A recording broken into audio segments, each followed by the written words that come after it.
Okay, we're ready to learn the next section of pronouns from Unit 1.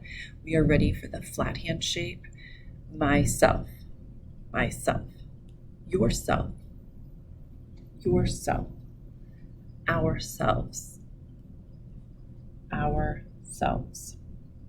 Gender signs. In class we talked about your face is kind of split in half, and all male signs are signed above the nose on the forehead, and all female signs are signed below the nose, typically near the chin. First one, girl, girl, boy, boy,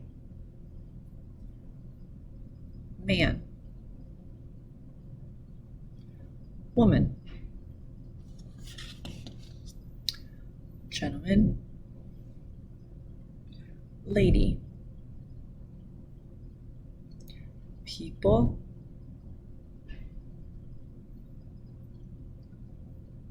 person.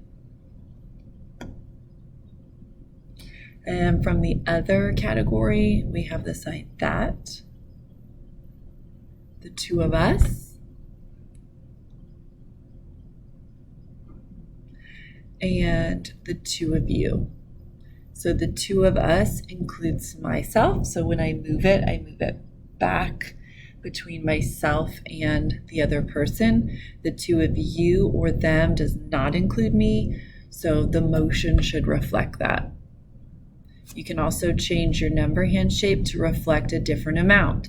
So I could use my 3 hand shape, the 3 of us, or the 3 of you, the 4 of us, or the 4 of you. Again, change the number hand shape to reflect how many, change the movement to reflect either you, the signer, are involved, or you are not. Finished.